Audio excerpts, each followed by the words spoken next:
में हमने global south से जुड़े विषयों को अभिव्यक्ति दी। हमने समिट ऑफ द फ्यूचर में भारत का विजन ऑफ फ्यूचर रखा है। इसी माह में मेरी सरकार द्वारा भुवनेश्वर में प्रवासी भारतीय दिवस का आयोजन किया गया।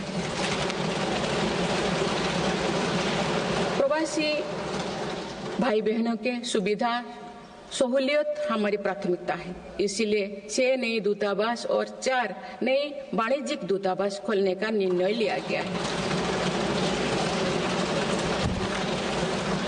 विश्व बंधु की छवि मजबूत करते हुए विश्व में कोई आपदाग्रस्त इलाकों में भारत ने तुरंत सहायता भरा हाथ बढ़ाया। भारत के नए देशों के साथ अपना डिजिटल पब्लिक इंफ्रास्ट्रक्चर साझा किया है और जन औषधि केंद्रों स्थापित कर दिए। माननीय सदस्यगण, मेरी सरकार वर्तमान के साथ ही आगे वाली पीढ़ियों को ध्यान में रखते हुए भी निर्णय ले रही है। हम देश को ग्रीन फ्यूचर, ग्रीन जॉब्स की तरफ ले जा रहे हैं।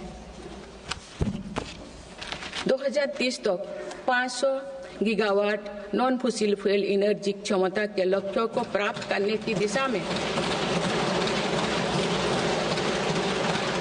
बीते 6 महीने में कई बड़े फैसले लिए गए हैं। पीएम सूर्यघर मुफ्त बिजली योजना के अंतर्गत 75,000 करोड़ रुपया की लागत से रूफटॉप सोलर सिस्टम स्थापित किए जा रहे हैं। अभी तक 7.5 लाख घरों में रूफटॉप सोलर की स्थापना की जा चुकी है। इससे रोजगार के अवसर भी बढ़ी है।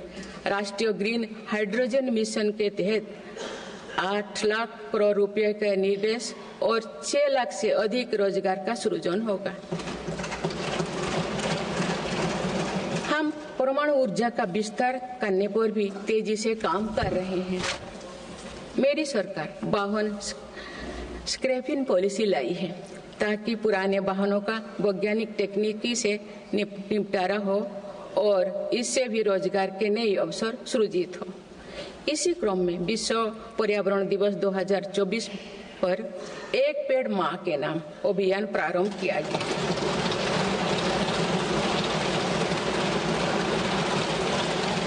इस पहल में करोड़ों देशवासियों ने बढ़ चढ़कर हिस्सा लिया है। इस अभियान की पूरी विश्व में सराहना की गई है। माननीय सदस्यगण, हमारे भारत 140 करोड़ आबादी वाला देश है। हमारे यहाँ भिन्न भिन्न राज्य, भिन्न भिन्न क्षेत्र, भिन्न भिन्न भाषाएं हैं, परंतु एक राष्ट्र के रूप में हमारी एक ही पहचान है, वो है भारत।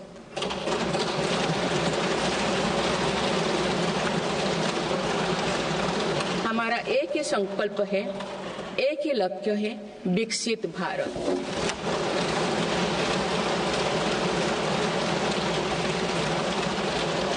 आने वाले वर्षों में देश को विकसित राष्ट्र बनाने के लिए हम सभी दृढ़ संकल्पित ले।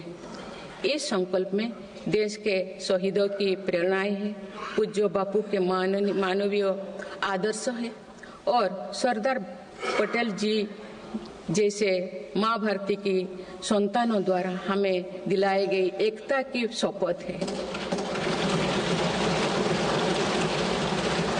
हमें इन प्रेरणाओं को आगे रखते हुए एकता के इस सामर्थ्य से विकसित भारत के संकल्पों को पूर्ण करना है। आइए हम एक बार फिर एकता के संकल्पों को दोहराएं और भारत के सपनों को पूरा करने के लिए कटिबद्ध हो। जब हम साथ मिलकर बढ़ेंगे तो हमारी भावी पीढ़ियां 2047 में अवश्य विकसित, सशक्त, समर्थ और समृद्ध भारत देखेंगे।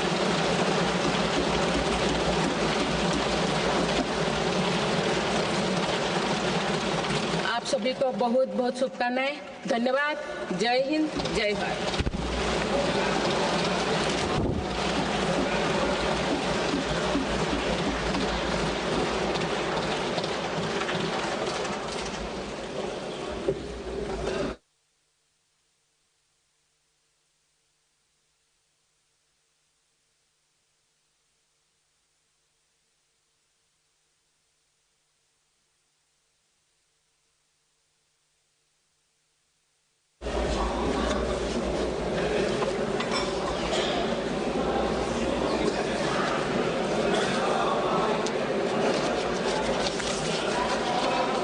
Honorable President, honorable members, I seek to read some parts from the English version of Honorable President's address, and the rest may be considered as read.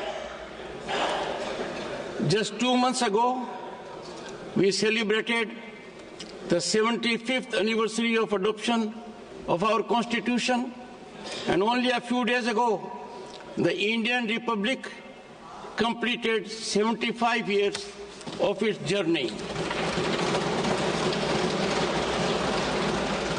Mahakumbh is a festival of